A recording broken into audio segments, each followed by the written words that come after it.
Welcome to Tamil பட்டாளம். இன்னைக்கு நம்ம பார்க்க போறது TNPSC group 4 2A Tamil classes தான் பார்க்கிறோம். அதுல இன்னைக்கு யூனிட் 7ல அறநூல்கள் தொடர்பான செய்திகள், அதுல இன்னைக்கு நாலடியார் பத்தி பார்க்கலாம்.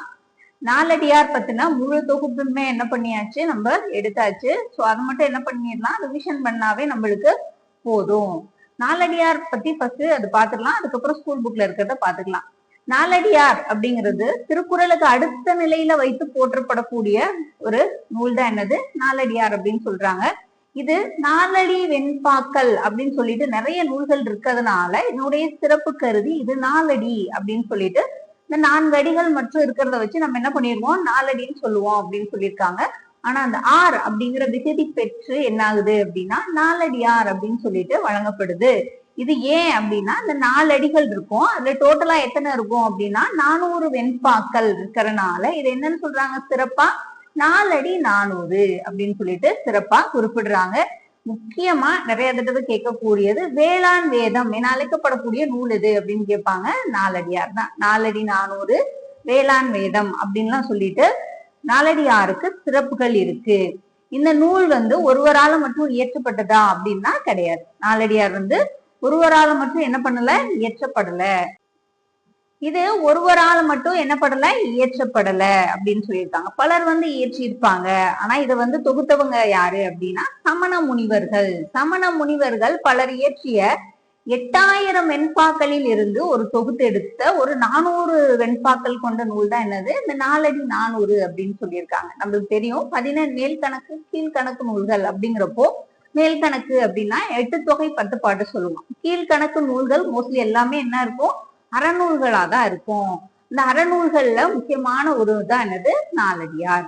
இந்த நாலடியார் யாருடைய நூல் அப்படின்னா சமணர்கள். ஏன்னா இது சமண முனிவர் இயற்றியது இல்லையா, அது சமணர்களினுடைய இதை பத்தி தான் என்ன பண்ணிருப்பாங்க, குறிப்பிட்டிருப்பாங்க. ஏன்னா அதில் உள்ள முக்கியமான விஷயங்கள் எல்லாமே அழிஞ்சு போயிடுச்சு, கிடைக்கல.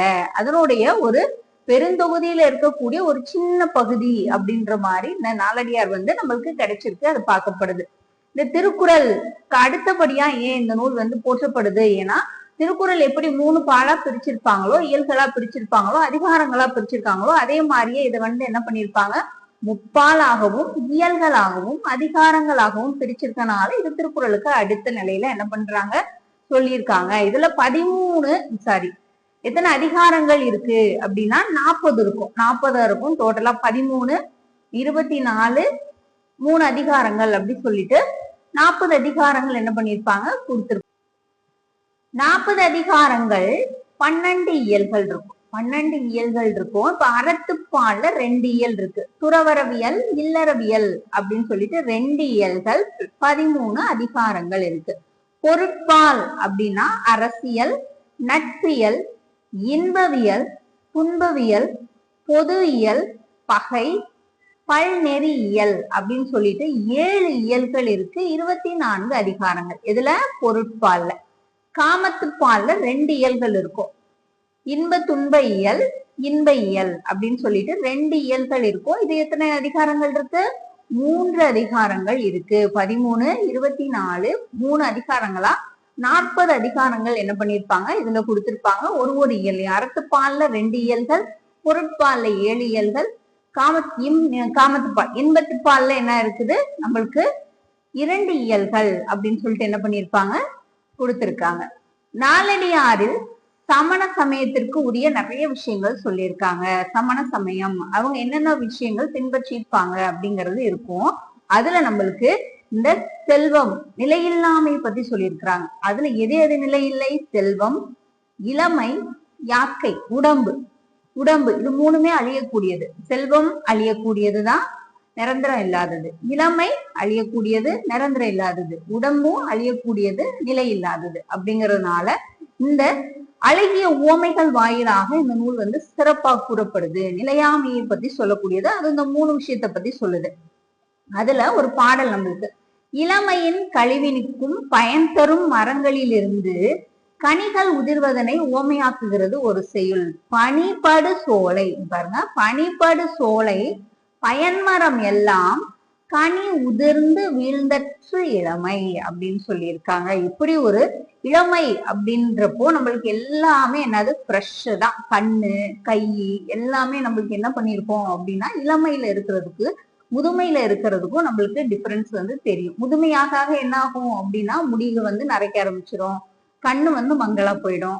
அதே மாதிரி கை கால்கள் வந்து அந்த இளமையில இருந்து சுறுசுறுப்பு என்ன ஆகாது, இருக்காது. அப்படிங்கிறதுனால இளமை அப்படிங்கிறதும் அழியக்கூடியதுதான் அப்படின்னு சொல்லியிருக்காங்க. இதுல சமண சமயத்தின் உயர்நாடி கொள்கையான கொல்லாமை, கொல்லாமை பத்தி குறிப்பிடுப்பாங்க. அது மாதிரி புலால் மறுத்தல், புலால் மறுத்தல் பத்தி சொல்லியிருக்காங்க. இதெல்லாம் சமண சமயத்தினுடைய கொள்கைகள். கொல்லாமை பற்றி சொல்லக்கூடிய நூல் எது அப்படின்னு கேட்பாங்க. நாலடியார். புலால் மறுத்தல் பத்தி குறிப்பிடக்கூடிய அறநூல் எது அப்படின்னா அது நாலடியார். ஏன்னா அந்த புலால் உண்பவரினுடைய வயிற்றை வந்து பறவைகள் விலங்குகள் இருக்கு இல்லையா, அதுங்களுடைய சுடுகாடு அப்படின்னே சொல்லி இந்த நூல் குறிப்பிட்டு சொல்றதுனால, அதாவது தொக்க விலங்கிற்கும் புல்லுனா பறவை, விலங்கிற்கும் புள்ளிற்கும் காடே புலம் கெட்ட இந்த புல்லறிவாளருடைய வயிறு அப்படின்னு சொல்லிட்டு என்ன பண்ணிருக்காங்க, நாலடியார் அப்படிங்கறத வந்து நம்மளுக்கு குறிப்பிட்டிருக்காங்க. நாலடியார் வேளாண் வேதம் 400 அப்படின்னு அழைக்கப்படக்கூடிய நூல். இது பாண்டிய நாட்டு சமண முனிவர்களால் இயற்றப்பெற்றது. சமண முனிவர்கள் பார்த்தோம். பாண்டிய நாட்டு சமண முனிவர்கள். தொகுத்தவர் பதுமனார், அதிகாரமாக வகுத்தவர் பதுமனார். ஆனா முப்பாலாக பகுத்தவர் யாரு அப்படின்னா தருமர் வந்து பகுத்திருப்பார். முப்பாலாக பகுத்தவர் அப்படின்னா அது தருமர். தொகுத்தவர், அதிகாரமாக வகுத்தவர், இது ரெண்டுமே யார் வருவாங்க, பதுமனார் வருவாங்க. உரை கண்டவங்க அவங்க 2 பேரும் தான், பதுமனார் தர்மர் வந்து வருவாங்க. எத்தனை அதிகாரங்கள் இருக்கு, 13 அதிகாரங்கள். அறத்துப்பால்ல, பொருட்பால்ல 24 அதிகாரங்கள், காமத்துப்பால்ல 3 அதிகாரங்களா டோட்டலா 40 அதிகாரங்களும் 12 இயல்களும் உள்ள நூல் தான் என்னது நாலடியார்.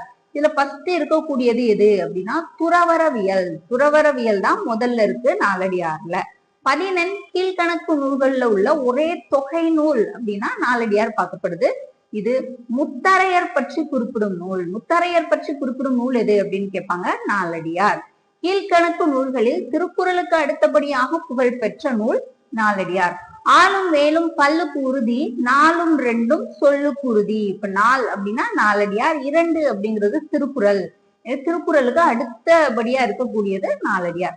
பழகுதமிழ் சொல்லருமை 4 2 அப்படின்னு சொல்லிட்டு நாலடியார் திருக்குறள். இதுல உள்ள 4 என்பது நாலடியாரையும் 2 என்பது திருக்குறளையும் குறிக்கிறது. இந்த நாலடியாரை வந்து ஜியோப் ஆங்கிலத்துல என்ன பண்ணிருக்காங்க, மொழிபெயர்த்திருக்காங்க. இது மேற்கோள்களா, அதாவது நாலடியார்ல உள்ள பாடல்கள்.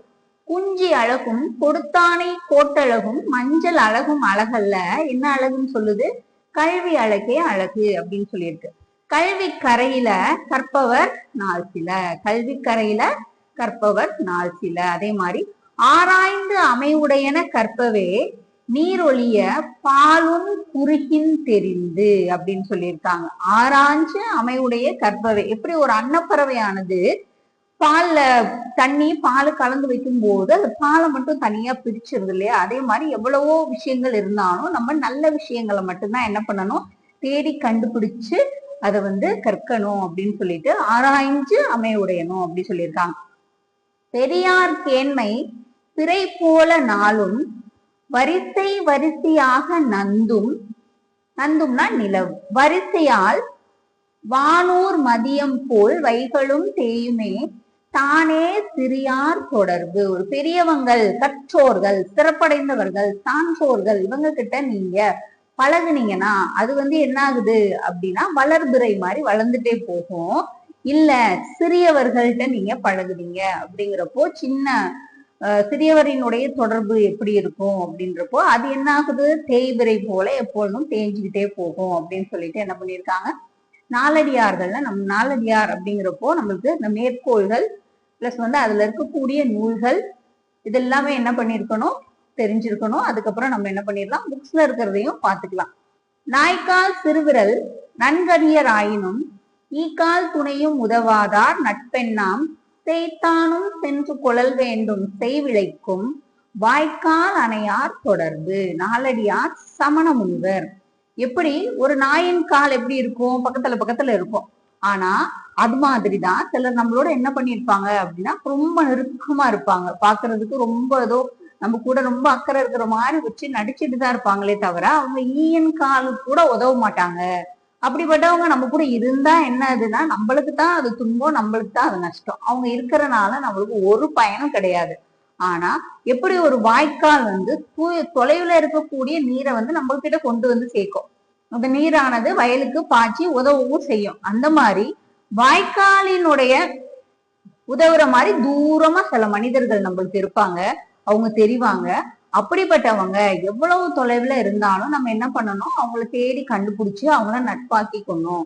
பக்கத்துல இருக்கிறவங்க தான், ஆனா அவங்கள என்ன பண்ணக்கூடாது, நம்மளுக்கு கொஞ்சம் கூட அவங்க ஈயோட கால அளவுக்கு கூட நம்மளுக்கு உதவ மாட்டாங்க. அப்படிங்கிறப்போ என்ன ஆயிடும், நம்மளுக்கு அவங்க தேவையே இல்லை, அவங்க நட்புனால நம்மளுக்கு பயனும் இல்லை. ஆனா தூரமா இருக்கிறவங்கள நம்ம என்ன பண்ணிடணும், தேடி கண்டுபிடிச்சு அவங்கள நட்பாக்கிக்கணும் அப்படின்னு சொல்லியிருக்காங்க.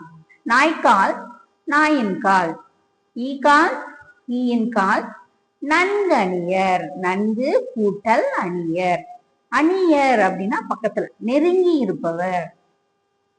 எண்ணாம் என்ன பயன், சேய்மை, சேய்னா தொலைவு, செய் அப்படிங்கிறது பாருங்க வயல், செய் வயல். அணையார், அணையார்னா போன்றோர், அணையார் போன்றோர். 14 கீழ்கணக்கு நூல்கள். நம்ம இப்பதான் சொன்னோம் மேல்கணக்கு கீழ்கணக்குன்னு 2 இருக்கும். அதுல கீழ்கணக்கு நூல்ல ஒண்ணுதான் என்னது, நாலடியார். இது 400 பாடல்கள் இருக்கு. எத்தனை பாடல்கள் இருக்கு, 400 பாடல்கள் இருக்கிறதுனால இது நாலடி 400 அப்படிங்கிறது சிறப்பா சொல்லப்படுது. இது சமண முனிவர்கள் பலர் பாடிய பாடல்களின் தொகுப்பு தான் என்னது நாலடியார். இப்போ 14 கீழ்கணக்குனா முதல்ல நம்மளுக்கு என்ன அப்படின்னு சொல்லி கொடுத்திருக்காங்க. சங்க நூல்கள், சங்க நூல்கள் அப்படிங்கிறப்போ இந்த 10 பாட்டு 8 தொகை அப்படின்னா அது வந்து 10 பாட்டுல 10 இருக்கும், 8 தொகையில 8 நூல்கள் சொல்லிட்டு டோட்டலா 18 நூல்கள். இதுமே மேல்கணக்கு நூல்கள். சங்க நூல்கள் இதெல்லாமே என்னது, சங்க நூல்கள் அப்படின்னு சொல்லிட்டு குறிப்பிடுவாங்க. சங்க நூலுக்கு அப்புறம், சங்க காலத்துக்கு அப்புறம் தோன்றின நூல்கள் தான் என்னது 14 கீழ்கணக்கு நூல்கள்.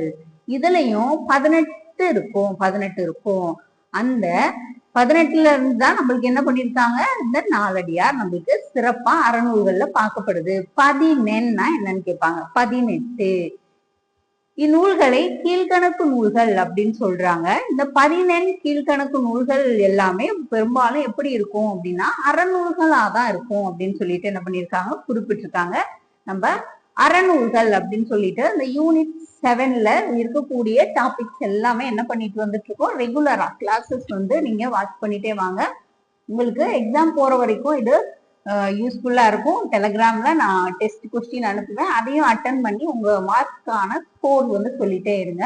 அப்பதான் நீங்க எவ்வளோ எந்த நிலையில இருக்கீங்க அப்படின்னு சொல்லிட்டு நம்மளால ஜட்ஜ் பண்ண முடியும். அடுத்தடுத்த வீடியோல வந்து நம்ம பார்க்கலாம். தேங்க்யூ.